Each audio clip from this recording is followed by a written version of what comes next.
All right. 4, 3, 2, 1. Let's do it. All right. So, Sami, thank you guys for having me today at your beautiful garage. It's not your usual podcast setup, but I was actually so curious about you guys, both of you, that I decided I have to do a podcast here, especially in front of the car, especially in front of Charles' car. Thank you very much. Absolutely our pleasure. Thank you for having us on board. Thank you. So, Sami, let's start with you, since you're in the center. Okay. You're the center of the attention. So, can you just give us an idea about who you are and what DX Garage and DX Drift are? Cool. So I'm the owner and founder for DX Garage and founder for DX Drift. And we are in the market. So I'm the second generation of our family-owned business. Mm-hmm. This has been, the DX Garage is the mother company. It has been founded by my father in early 1991. 1991? Yes, wow. He moved to Dubai when he was 21 years old. MashaAllah. And we are talking about 1970s. So I'm 40 He moved to Dubai from where? So he's from Pakistan. Nice, okay. And long story. So it was a great achievement for him opening up his own company in this country. So it has been a legacy and a pleasure to continue the... But was he originally a mechanic? Yeah, he was more of an expert in car bodywork. Mm-hmm. And that's how he started his career. Amazing. And now you're carrying on the legacy with your brother. Absolutely. Amazing. It's the second generation of our family-owned business. Nice. And then we have Mr. Charles. Yes. But you're the newer generation. You're the young blood in this whole thing. I'm the piece that you put on the cake. No, but you haven't been here for too long, but you have also a very long history with drifting in France. Yes, I started to drift 12 years back in France, so we were doing illegal stupidity on the street. And so we moved to the track because obviously it was so much trouble with the police. So we went to the track, and so I did few sessions of championship in France. And after our bad situation in COVID, so we decided to move to Dubai. Yeah. So we opened a company here, and we bring all our stuff, the cars, everything which was belonged to us there, to continue the drift here. And this is how I joined DX Garage at that time. And we decided like 6 months ago now to open DX Drift. Nice. So now we can provide everything for the drift, course, rental, track support. So we're gonna talk about it now. Yeah, exactly. But like, why did you decide to, like, out of all the places, why did you decide to move to Dubai and leave France? To start something new. Yeah. Because did you have like other cities that you had in mind? I wanted to go to America, but America was also breakdown at that time. So, and actually, he wanted to meet me. That's why. Yeah, I mean, what a great partner, obviously. No, but you said, I remember you told me something very funny the other day, and you're like, you came here, you saw it, and you're like, it's like El Dorado. That's exactly what you said. Honestly, I think it's for everybody who would never come to Dubai, it's the same. We only see that what the media want to show. Yeah. In Europe, we have the feeling that Dubai it's only for rich people, and it's not affordable at all. And obviously, when we arrive there, it's what? It's really at really 100,000 miles away of what we can think of Dubai. Yeah. So now I'm here. I'm feeling good here. Honestly, I don't really want to come back to Europe.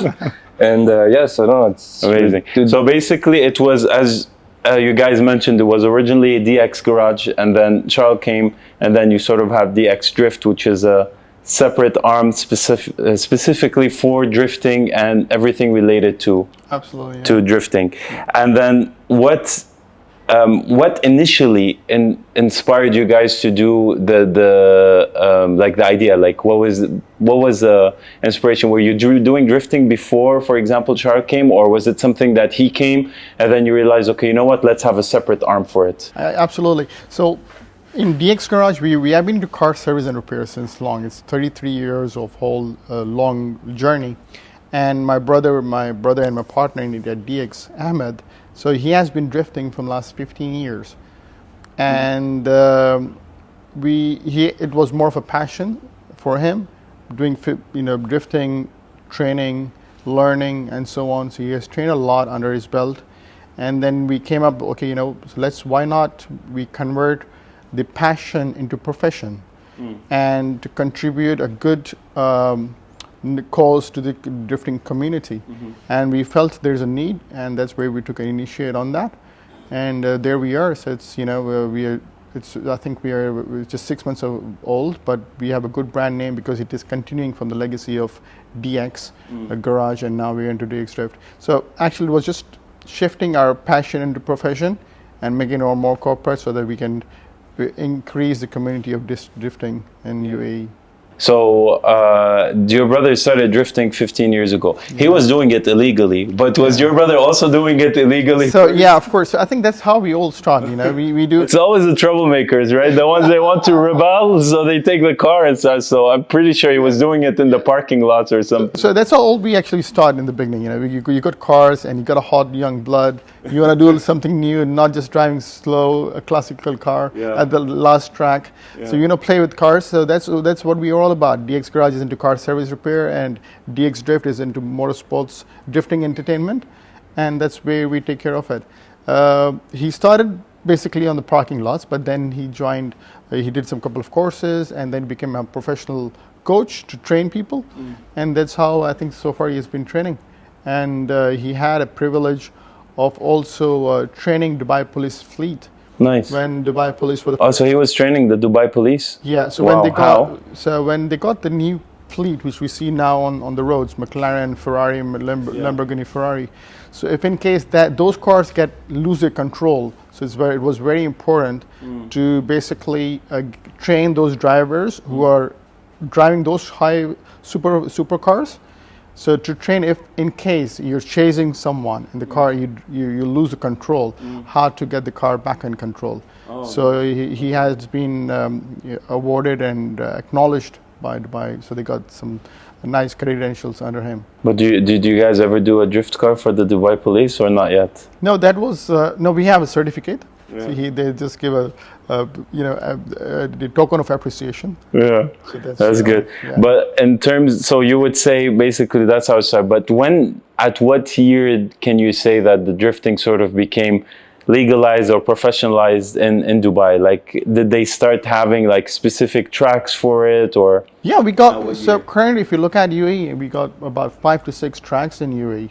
And not a dedicated track particularly for drifting, but we have tracks over, and at the moment it's growing every year, and we see that's where we saw the opportunity there, and that the more than opportunity, is important to bring equality and a justice to the drifting community, and that's where we formed out a company of drifting where we provide complete drift solutions. Amazing. And when would you say was the first year that they actually had a track built for this, or were you using I think already existing track, which was the one I think maybe the first one was in the Dubai Autodrome? Yeah, so we got in Dubai Autodrome, the Yas Marina Abu Dhabi. We got in one more Sohan in Abu Dhabi. Then we got Liwa in Abu Dhabi. We got one in Al Quwain Emirates Motorplex. So there are tracks. Basically, and that's where we go and perform our action. Where are you gonna go take me today? Al Quwain. Nice. But what's your favorite one, actually? Because you're like the drifter. You're like the #1 Dubai drifter with this beast here. No, but really, you are like. I mean, I've seen all the guys drift at the Dubai Auto. There's no one like him. I think this guy doesn't have fear in his. He doesn't understand the concept of fear. He just goes with the car like it's an airplane. But it's when you get used to something. I drive this car since 12 years now, so I know this car by heart. So this car is 12 years old. Yeah, imagine this one. I got it in UK. Yeah. So I brought it back to France. I made my lot first of illegal illegal stuff in France with this one, the French Championship, and now this one is in Dubai with me. So Have you ever been offered to sell this? I cannot imagine to sell this car. You cannot. There's too much you emotional got value. numerous offers. Yeah. But no, this is not even you can think about. Yeah. People are crazy about Silvios. Yeah. You can't imagine how much time I spend, and my dad as well, because I do all the building of this car. It's With your father. My father. Okay. So yeah, beyond the value itself, Yeah. there is a emotional value. value, I cannot sell the cars. Don't spend more minutes, otherwise you're gonna turn into I'm tears. gonna cry. You know? No, but like I really respect how much like you guys have so much passion and so much like dedication to your craft, whether it's you, Sami, or Charles. Like it's honestly unbelievably respectful. Like I love that. But I want to like understand something. When you say drifting, and for those who are watching it, how is it different in terms of mechanics, at least? How is it different from other kinds of racing, like mechanical wise? You know, today with mechanical wise or Both. skips. Yeah, both. Because you know today everybody who have the money can go buy a Lamborghini, Yeah. Ferrari, all the best car, because they are obviously the best car in the world. But they are so assisted that you can go to an autodrome. You can take 300 kilometers. You're gonna brake, you're gonna turn, everything goes well. But this kind of car, if you don't know how to drive, you cannot perform anything on the drift if you're not used to it. That means, imagine you're on the highway, 120. At this speed, pull the handbrake, put the car sideways. What you gonna do after that? Nothing. It's just so you're gonna go spin around yourself. You're gonna crash, obviously, and you can get the most powerful car, the most expensive car. You're gonna crash it because you don't have the skill to. Because so that's in terms of like art, the driving. The car will not go back for you. You have to bring. You the have car to back. maneuver it to bring it back to its original state. So it's a lot of it is really practice and art. It's just the art of driving. It's a connection between the brain, your foot. You have many things to achieve at the same time, just to be successful on the maneuver. So if you are not used to it, you will never do it. Yeah. And in terms of mechanics, how is it different? In terms mechanics, kind of the same. It's just the parts which is a little bit different from the suspension. We need the stronger engine, transmission. So between a drift car and a race car, there is not much difference. Just the angle kit to get your wheel your front wheel able to turn a little bit more than a normal car. That's it. And after that, it's just adjustment. So when it comes to like the mechanics of it, do you feel like you really have to understand drifting for you to be able to maintain or fix a drifting car? In other words, my question is, can any mechanic that is good with cars work on a drift car, or it has to be someone that really knows how to you have drive to know, it? You have to know you have to understand the mechanics of a race car. Right. Any racing mechanic can work on a racing car. So this is a racing car. And do you usually get aftermarket, or do you have to go for original OEM parts? Aftermarket. When you want to go HP, when you want to get the HP, horsepower, you have to go aftermarket. Yeah. Originally, it have a limit. Yeah, they can't do the things that you want them to do. All right, and we spoke about difficulties, and for you guys, it's fairly straightforward because you've been doing it for so long.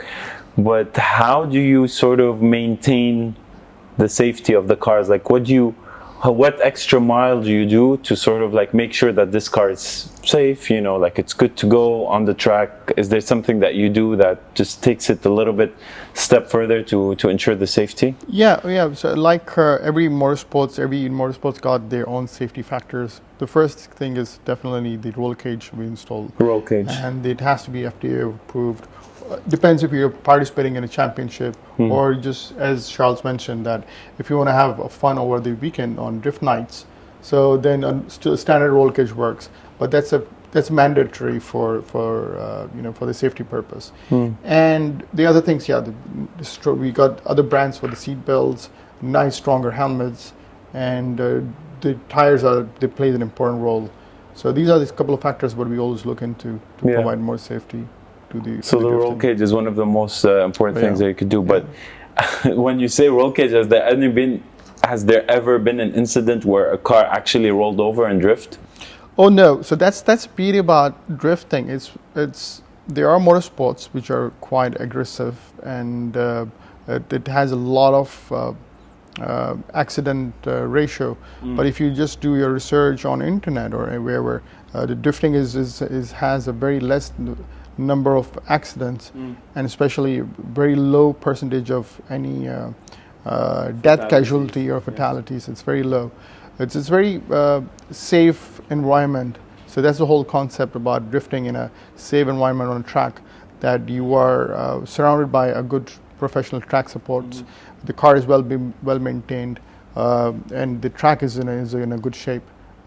And the drifter knows how he's drifting basically. So it's a combination of all. And at the end of the day, so the car has to be more grounded. The more grounded the car is, there's a G-force more. And I think in my life I just saw probably one video which I saw the car flipped, and that was also because the car smashed on a sideways.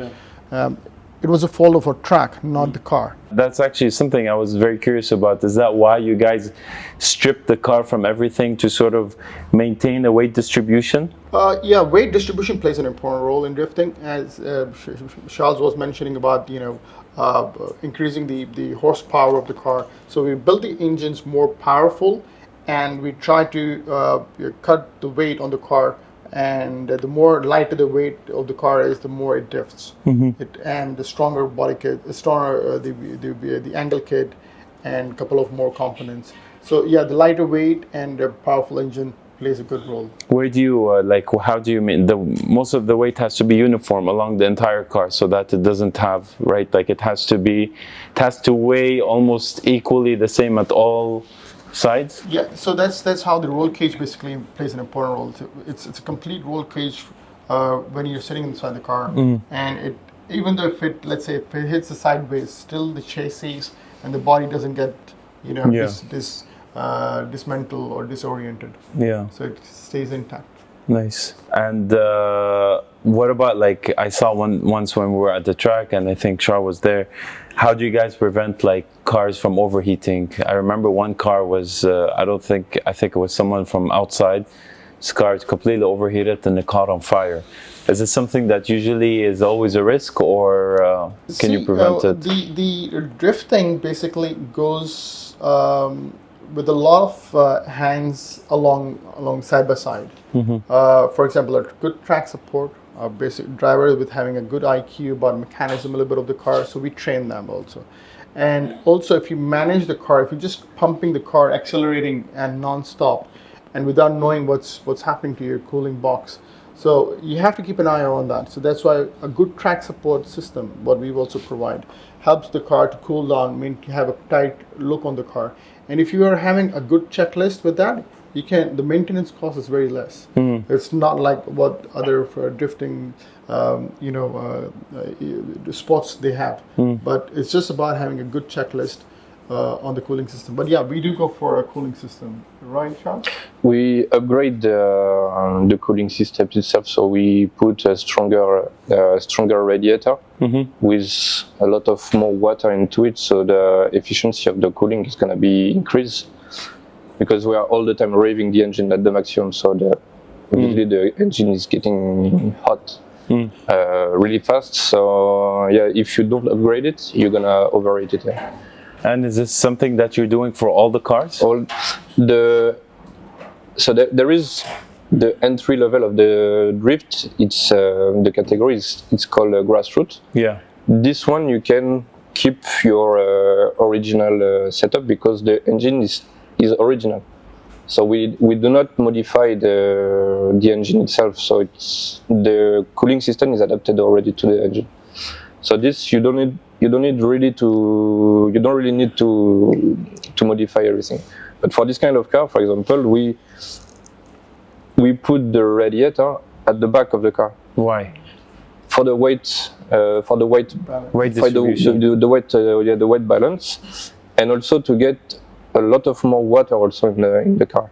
Okay. So like that, the more water you can okay. get, the easier it's okay. gonna be to cool the engine. Okay, I understand. Well, has there been any like crazy requests that you, apart from like, I mean, you guys are always upgrading, but has there been any crazy requests from any customers? Oh yeah, so see, we like craziness. You know, we're always welcome. Craziness, definitely. We are always welcome to crazy ideas. Either it's DX Garage or DX Drift. If you have a craze for something, then only you come up with the creativity and so on. I still remember one of the project probably we had one client, he wanted to convert a Jaguar into Aston Martin. I'm like, cool. And so the Jaguar into what? Which Jaguar to which Aston Martin? So yeah, I'll show you the pictures. Those are insane, and we did an amazing bodywork on that. And it was a crazy idea, but we made it happen. And there you go. That's fun. And the same thing applies on drifting. If Charles or Ahmed or all the drifters, they don't have that passion, that craze, definitely the braveness does not come. Yeah. You know, you have to be brave enough to let the car go at a speed of 80, 100 kilometers an hour and then go on a sideways, throw the car on the move. Yeah. So that's a craze what should take you to the level. I mean, but what about you? Did you ever get people on track telling you, oh, I want to do this or that or something like just... I had someone who passed out. You had someone who passed out? Really? It was like that. Was waking up, then waking up. Seriously, male, female? It was a female. Really? It was a female? Oh my God. She was a lady, maybe 35, 40 years old. She was so excited and she was screaming and suddenly blackout. Did she enjoy it at least? Yeah, she enjoyed it. She was so happy, but she just couldn't handle. On one run is about 1 minute, 1 minute 30. And during this time, she passed out 2 times. Oh my God. But none of these cars are street legal, right? No. Well, no. So we have 3 categories of the car. Okay. One is we call a roadster. Mm-hmm. So a roadster is a car which has a number plate, and we build the car up to the level that the Dubai, RTA roads traffic authority, they allow that up to that modification. Right. So that you can use the car for daily routine purpose, your daily routine, daily lifestyle, and also have a drifting angle aspect into it. And second car we got that is missile drift, which is only on the track and without the number plate. And for that you can use for the weekend purpose, drift nights. And third is called a pro car, which is like meant for the competition purpose. But yeah, if you want to have a car which you think, I want to come once in a month or once in a twice to the track, have drifting fun. So we make car aspect that modification that you can still hold your number plate. So it depends on the category that you pick. Yeah. But for those that are like wondering and watching this, would you consider this sport, and also Charles, if you may, would you consider this to be safer than any other actual motorsports? Absolutely, and definitely he will vouch for it because they have been doing this, and probably I think the Ahmed or we got a series of the drifters in our club, Charles, and there are so many which we name on. I think they can. I close your eyes and keep on drifting. It's probably they are so good. But yeah, it's as it's mentioned that the casualty level is very less, the accident ratio is very less. It's just small smooch touching of the cars, but not a smash bad accident. Because they're not going at very high speed when you're drifting, as opposed to in Jebel Ali. I think if you push the maximum of the second gear, maybe third sometimes for some cars. Yeah, that's it. So what's gonna be the speed? 60 kilometers, maybe a little bit more than let's say 80, something like that. So if you go out of the track, you're gonna go on the sand. The sand right away is gonna stop you. So Because you're not going too fast. you're not going fast. Yeah, we are not reaching like Formula One. We are not going to 300 kilometers. It's an average of, let's say, 100 kilometers. So Yeah. autodrome, if you go out of the track, it's so huge that you can stop 5 times before to boundary. touch the barrier. Yeah. But do you have to, like, does the track have to be a specific track for it to be a drift track, or it could be any track? Ideally, that's what we are looking forward to have a drift track. But yeah, if you have a skid pad, you can make your own layout, and you can drift there. And that's where we take to Emirates Motorplex, because they have a skid pad, and well, that's the reason why we are taking you there, because that's your first initial classes. So the beginners, we take them there. We complete the course on an open skid pad. Once they complete the course, then we take them. We check on them which your ideal track they want to go. They want to go to Dubai Autodrome, Yas Marina, Jebel Ali. So we create the same layout pattern there, so that they practice, master that first before going on the real track. Nice.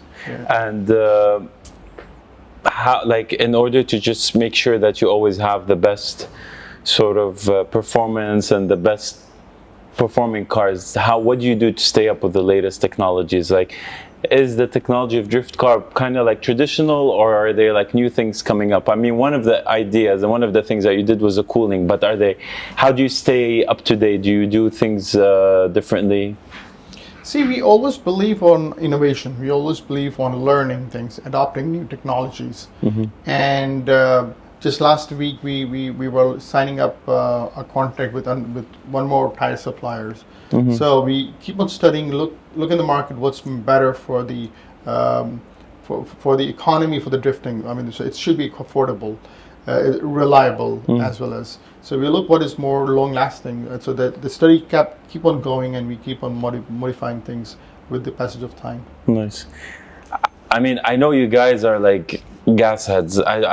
There is no doubt about the fact that you just even love the smell of gas and petrol, whatever you want to call it. But the $1 million question, will there ever be electrical drift cars? There is already. Yeah, I mean, like, would you ever like work on them? That's what I'm saying. And DX drift. It's another technology, and honestly, electrical engine, you have to know what you're doing with it, because it can be, you know that the government and everything, they promote the electric vehicle. Yeah. But what they didn't say, it's the battery itself. It's a bomb. You're driving on the bomb. It's a bomb. It can explode if it's not well maintained. If it's getting too high temperature, it can be literally explode. And it's actually, we are not able to control the fire of the lithium. Yeah. And this is what happened in America. They were building one car. I remember back in town, that's maybe 5 years ago. They take a base of, if I remember, it was a Camaro. They made it full electrical, and it burned. And all the firemen, they were trying to turn off the fire, and it wouldn't work. It was not able, because the lithium is getting so high in temperature that you cannot cool down. You have to let it burn, and it turn off by itself. Yeah. So will there ever be an electrical car as part of DX Drift fleet, given all of the risks and issues that Charles just pointed out? See, I know many people have this question in their mind, but I don't see that anything in the future, near future, I would say rather. See, when we train, well, let's say we are talking about tasting a food without smelling. You know, it just completely doesn't make sense. When we talk about drifting, and it's not making a sound, I don't know how would that feel like. So when we are drifting, we allow our the drifters to basically have the sense of all 5 senses feelings. Yeah. It's about sound, it's about smell, feeling. It's about the feeling. So if you just eliminate one factor out of that, so you're accelerating, you don't have to just feel the accelerator pedal, but you also have to hear the sound. What kind of sound that's coming up? Should I accelerate more further? let the car drag more further. So so you cannot even do the training without the sound factor. So the electric cars, I think I don't see that in near future. Yeah. And in top of that, so there is this problematic, but mechanical problematic is, I think 100% of the car in electrical car, they are automatic gearbox. Oh, okay. So It's just a lot more difficult. You have to modify everything. Yeah. No parts is existing on the market. If you're not engineer with a proper manufacturer, and you are able to fabricate to build the part to make it driftable, there's no point. You're gonna spend a lot of money to be able to drive 10 minutes and to recharge the battery 1 hour. Yeah. Because you're gonna blow the battery really fast. Yeah. But like when it comes to customers, how are you growing your base? How are you attracting more people into the sport? Or do you feel like it's just organically growing? Like, what's the situation when it comes to just the customer base that you have? See, it's definitely going organic more. It's about people liking it, enjoying, having the fun. It's about the experience journey they have. It's growing rapidly. But overall, if I look at the market, it's drifting market is at the moment is one of the world's fastest growing motorsports worldwide. Yeah. And if you look at the statistics of Dubai, UAE, from the last 3-4 years, we are seeing a lot of new drifters coming on board, more drifting cars. So in drift nights on the championship, so new drifters. So that's our ultimate goal, to produce more drifters in the community. Every year we want to see more drifters coming up, and it's growing rapidly. Is it why do you think it's growing rapidly? Do you think like maybe because it's the costs are? I mean, is it considered an expensive sport? Oh no, I don't think so. Well, it's sort of anyhow. Any motorsports is never economical. Yeah. It's But it's in a premium comparison one. to other, let's say, races or yeah, other... Formula 1, Formula 2, drag race, freestyling. So it's an affordable motorsports. Yeah. It's not economical, but it's an affordable, little upper hand. But yeah, that's one of the reasons why people they like it. And you see, when we talk about the fun and the thrill involved in the drifting, it keeps on building up. The excitement level gets on going, and that's why the drifters, they never get bored with that. They're doing, it doesn't matter what the age is. They started when they were early 18 in teenage, and they are in their 40s now. They're still doing it, and they don't find it boring. So people can start at a later age too and pick it up. Oh yeah, I tell them. So before signing up for the training, I warn them this is an addiction. You will keep on liking it every weekend, and that goes on for the rest of the life. They like it more because their excitement level is quite high. New angle, so if we talk about the tandem runs, that keeps on building up. 2 cars, 3 cars with your friends. So all the different platforms, so that there's a lot more basically. People, they don't get bored with this. We have seen people coming from other motorsports to drifting, but there are very few which we saw that, they left drifting and they went to other motorsports. Okay. Yeah. I think because, as you said, I mean, it's a lot more economical than other sports. How much does it actually cost to make one drift car? Depends which level. Let's say medium or entry level. Entry level, less than 100,000 dirhams. Less than 100,000 dirhams. Yes. That's not bad at all. And it's at this price, you have a really beautiful, with quality parts. You have a really beautiful car. But you can go cheaper. You can go cheaper. You can go cheaper for sure. But you're gonna go for Chinese parts. Yeah. and then say buy Chinese, buy twice. Yeah, that's what Chinese buy twice. We don't recommend, but so 100K is a good budget to get into. Yeah. Standard one to have fun during the weekends, drift nights. Nice budget with the car standard. But what's the reoccurring cost? Not if you have a good garage, you don't have to worry. That's why you have to do the extra. Yeah, no, but I mean, like wheels. Do you have to like change the wheels after every night or after every few nights? One set of tires every. Let's say to be safe, two sets of tires per day or drift day. and servicing it's 3 weekend. Once in a month. If you drive every weekend, you have to make the oil, to change the oil and filters. So once a month. for people that are watching this and curious, how much, for example, would the servicing and would the tires cost? Monthly, you have 4,000 for the tires and around 1,000 for the servicing. It's not bad at all. Yeah, and this is if you go every This is week. only for the car. After that, you have the cost for the transportation. You have the cost for the track. Yeah. If you wanna start, if you're a really beginner, I suggest to start with a coach to give you the base. So this is extra costs at the beginning, but after that you can learn by your own.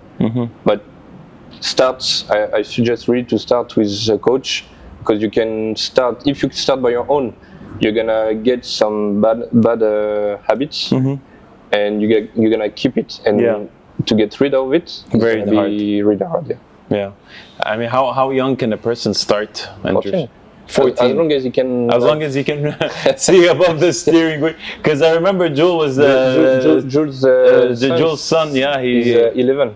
11, and he was good. Yeah, I saw the video. I was like, wow, this guy is good. And it was his first time in a drift car. Wait, Jules' son was his first time in the. Yeah, I taught him one time, but it was like 5 minutes. But otherwise, he was driving only on the simulator.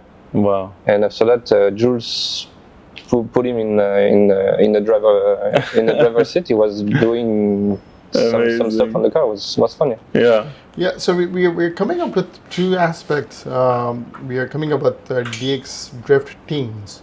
DX Drift kids. Teens, yeah. Teens, sorry. So for that is for who are there, it is into two groups. Those aged from 9 to 13 and 14 to 18. Okay. Two groups. And soon they're going to be, you will see some groups coming up and some teenagers going tandem together. Amazing. Yeah. What about women? Because I saw a girl that was, she's a good drifter. We have in the fleet Lady Yusha. Lady Yusha, yeah, she's good. She's doing really good. She's in the car since 1 year and a half, maybe. Yeah. Oh wow. So she starts. Do you see a growing number of women in the sport? We do get so Europeans and foreigners, they consider this as motorsports. At the end of the day, it's motorsports about getting your physique more into shape and then having fun with the motorsports itself. So we do get a lot of inquiries and people, they want to go. So we have a special discount for teenagers as well as for females also. Yeah, and I mean, I know you guys are the best. Obviously, there's no doubt about that. But I always see this guy on his stories. He's always sitting in the middle of the night. I don't know what he's doing on his laptop, and he's just tuning and doing this and that. And I'm like, what is this guy programming something into the car? What is he doing? Like, honestly, what are you doing every single night on your laptop inside the car, tuning something till like at 11 at night? This is the only time I'm free. It's the only time you're free. So I do some tuning. Yeah. This is quite recent. So I'm taking care of all DX drift car. Yeah. So I do tuning for the engine to reach the highest but the safest point for the powerful. Yeah, but I'm very curious because of tuning and data logging and all of the numbers that you keep coming across. How do you see AI being incorporated in this? Because I saw something the other day. I was like, the Formula One, the AI-driven Formula One car. I know you're gonna. I know your reaction, but I have to ask because I'm just a very curious guy and I need answers. How, like, do you think ever that it could ever be incorporated a little bit into the drift scene or not so much? There is already. Yeah. There is already an AI drift car. They did it already one time. Well, I mean, in the tuning itself, in the programming. Tuning, no, I think the human has to be here. It cannot be replaced by AI. Technically, the computer itself is doing 90% of the job. Yeah. But if the human is not here to tell him at this moment do that, you're gonna set up some parameter and everything, the computer cannot do it. So finally something that possibly cannot be replaced. See, we can get a support, but we can't completely rely on that. So we can get, so definitely, it's too early to comment on that. We are yet to see that because it's, for the first time in Abu Dhabi they did that also. For the first time in Abu Dhabi, what? Yeah, so they had the racing, the Formula 1 AI. Formula 1 AI. Yeah. But it was a complete mess. Yeah, it was mixed feelings for everyone. But yeah, it's a beginning. I mean, it has to start from somewhere. Yeah. Too early to comment on that, but we can get. We are expecting some good support coming up, partially at least, which will be good. Yeah. For the drifting. But what was you saying? It was a big mess. You didn't see all the crash there. No. There was, so there were many teams. They built Formula 1 with completely automated, no driver inside and no human with like RC. It was really autonomous car. Automated, basically, yeah. So there was a computer on the driver's seat, and it was controlling the throttle, the gas, the steering, everything. And so there is multiple camera looking all around the car, and they were all crashing there. Oh my God. So, but it was the first one. So I think for the technology, this is it's really interesting for the technology itself. But you lose the soul of the racing, because racing it's human with the machine. That's the beauty of it. Yeah, and now it's only machine. It's a machine. It's only robot. Yeah. So it's like a robot fight. It's not interesting. It's not fun. It can be interesting for some people who's enjoying technology, but for someone who enjoy the feeling of the race, racing, it has to be a human. That's the whole beauty of it. Because it's an art that has to be perfect. It's very personal at the end of the day. I will never allow a robot to rule me. Yeah. I would love to have a remote control in my hand, but I will not allow a remote controlling me. Yeah. So that's going vice versa at the moment. If you look at the camel race earlier, like it was different, but now the robot is there to let the horse run or a camel run. Yes. So we can't do that. As you just mentioned, Charles being on the computer at late night at 11 o'clock, he's just digging. So that's a passion basically involved. Yeah. And without the passion, you're just letting the robot to do something. And you sort of lose. I feel like without the passion, it doesn't become as how can I say, as beautiful anymore. Like it just becomes like you said, like very, very automated, very robotic. Sort of loses its flair. But when it comes to partnerships, do you guys have any specific partnerships with any particular brands? Like in terms of like parts or manufacturers, or you just work with anything? Well, the thing is, we are working on many cars, many brands. So we have Nissan, we can have BMW, we have Ford, and not every brand can provide for all the three brands, for example. So we have to pick up the parts wherever we can take. So we cannot have one particular brand to work with, except for the tires, but and for the oil also, for the lubricants. But for the mechanical part, we cannot be focused on only one brand of provider. We have to work with whatever is available on the market. But what about sponsorships also? Do you have any sponsors, or do you guys sponsor anyone? So currently in the phase 1, we are investing on our own self, making ourselves more stronger, and we are sponsoring. So we sponsor some events or participate. So we are more self-made, and there will be a time where we'll be looking for. We will allow sponsors to come in on board.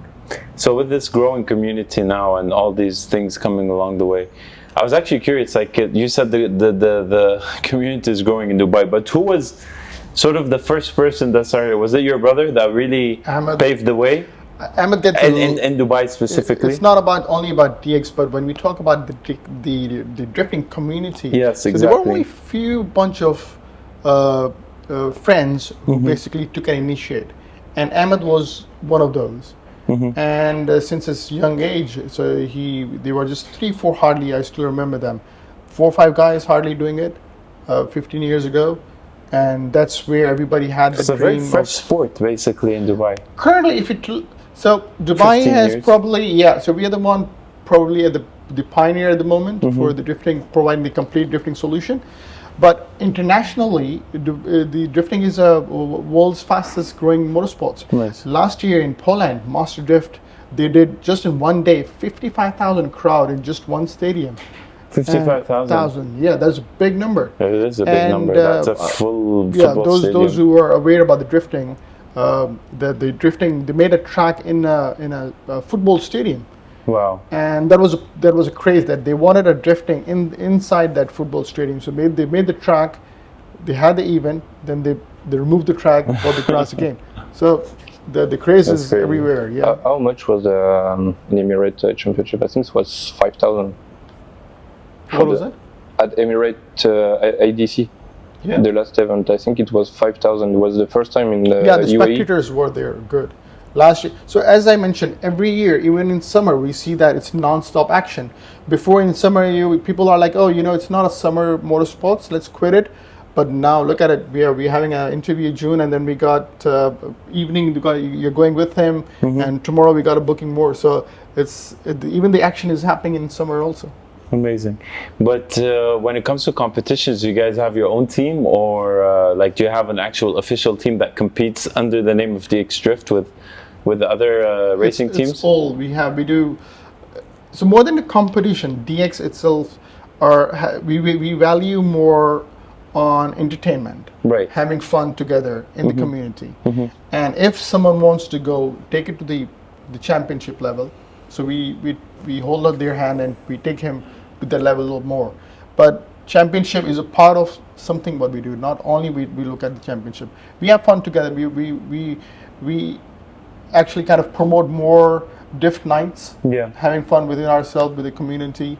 And once we have more bigger community, then we have to bring more quality. We will be doing a competitions, Yeah. championship also. But does any of the people that are in the community in Dubai, do they compete on an individual level against maybe other drifters abroad or in other countries? Two driver. Really? Going professional. Okay. Yeah. Yeah. And I'm just curious to know, what do you guys love most about this? Is it really just the adrenaline, or is it just... Drift is a mix of a lot of things. You have to be precise, because if you're not precise, you will not follow the line. Because drift, how is in a competition? The judge, they're gonna put a line on the track, so you have to follow this line. If you go out the line, you lose some point. So to follow this line, you have to be really the most precise possible. So it's a mix of precision, adrenaline, fun. Yeah. Because it's a lot of fun. Yeah. And I swear, when you enter on a drift car, you cannot get out of it. Yeah, Mohammed, it's a combination of everything. That's how, as I mentioned earlier, people who I find people coming in for drifting, they don't go into any other motorsports. The reason for that is it has speed, it has a drifting element, it has an action element, it is thrilling, it is exciting, and these all factors keep on increasing with the passage of time. So if you talk about drag race, with the respect to the motorsports, I understand, but it's a few seconds of a drive. Yeah. If you talk about Formula 2, it's Formula 1. It's just more about speed, but less about even using the steering handle. Yeah. But here we got it all, and that's the whole package. I remember I got a proposal to do a tire burnout. I'm like, we do that every second. So they were like, okay, let's have an event just for the tire burnout. I'm like, when you're drifting, automatically that's a part of that. So that's the beauty about drifting. It's a package of everything. I love that. I love the passion behind it. And as you said, you see the sport really growing, and it's the fastest growing, as you mentioned. But where do you see the future of DX Drift and DX Garage going? What's your next plan? There is something nice cooking, which we don't want to disclose at the moment. We but can't yeah. tell them. there's something secret nice, something defense. cooking Oh, on That's under the secret table. defense. But at least am I gonna be invited? For sure. Absolutely, yeah. Absolutely. Okay, VIP invitation. Well, I can tell you off the camera though. That's not a problem. It's okay. Actually, even this, I have to, because I think this is the first podcast with any Drift Garage, so Yeah. I have to make sure that it will be the first one to post it before anybody else does it. But yeah, I mean, you see it growing, you have something in the plan, but do you see anything changing about the sport, or what you like about it? Let's say it's just very traditional, very mechanical, very human based. That's what's really nice about it. So you don't think like it will change much in terms of technology and I don't find much. I mean, in the near future, I don't see that there is Yeah. going to be much difference. AI could bring in effect a little bit. We did the Tesla ride, but not that fun. But there will be some changes coming up, but not to the larger extent. do you guys see yourself doing this forever? Why not? Well, I think so. Why not? Why Yeah, not? yeah. What's stopping it? Because we see Love that. people Love the starting dedication. from teenage and they are in their 40s and 50s. I've not heard. I did not hear anyone saying that. I'm done. Yeah. Yeah, that goes on because see, you're drifting. So it's very hard after coming from a drift track, get on a normal car and just be so silent, taking a slow U-turn. You're like, no, I know to take a better U-turn with a high speed. So Yeah. it's very hard. You can't hold on. One of the other thing what I like about drifting, Yeah. it's actually it's a place to release your energies. Mm-hmm. You got a hot blood, or even it's a cold blood also. But yeah, sometimes you need to release your energy. You get on the drifting track. The car is completely drift built, and you know how to play it, and you release your frustration, your anger, whatever you want to do it with the precisement as he was mentioned. It's a great fun to have. And after that, it's very hard to drive normally on the street roads. People are always waiting desperately. Okay, when are we having our next drift nights? Because I can't sit on the driving seat just such a nice And gentleman. even with the humidity, people are still doing They're it. doing No, it. even The law- what do you do? They are sweating, but they are enjoying. So even in what about the tracks? Because they still, even at the end of the day, they're still a bit hot. In the summertime, we mostly drive on the early morning or late night. Because at the day, it's not. It's impossible. It's not impossible, but you have to stop all the time because the car can get in hot fast. Yeah. And inside the car, we don't have AC, so it's easily 60 degrees. There's no AC ever in there's any of these nothing. cars. We do get, if you want, if you're taking to the next level, but for the beginners, for the girls, kids, teens, we do have automatic cars options and AC option too. Yeah. The only thing what it changes in summer is we do 6 to 9 a.m. and 6 to 9 Right. p.m. That's the only thing changes. Otherwise, in winter, we are doing throughout the day. Nice. So to sort of end this, what would you advise you or child, if someone wants to really get into the sport, what's the first thing they should just give it a try one time, or? So I would say have a passenger experience first. If your body allows you that you don't have a motion sickness, okay, have a passenger. If your body allows you that you don't have a passenger experience, at least once in a life for every person, they should be behind the steering wheel, trying it once to see how the car feels like when it's going on the drift ways. Yeah. It's fun. If they like it on a safety factor, as he was mentioning, if you lose the control when you're driving the car, you know how to bring it back. Number two, if you love it, you can continue for the entertainment purpose. Yeah, and then Charles can basically teach them. Yep. The best tutor in town. So that's it. Well, guys, thank you for having me. It was Absolutely, such our a pleasure. great podcast, so such a much. great Lovely, interview. lovely. I love Thanks that. for- This is so cool. I love what you guys are doing. Thank you so much. My pleasure. Thanks for having us. Thank Lovely you. to see you have it. Momek. Merci. See, we're perfect. Man, this guy is perfect. And he was so worried, and I was like, man, stop worrying about it. You will be absolutely fine.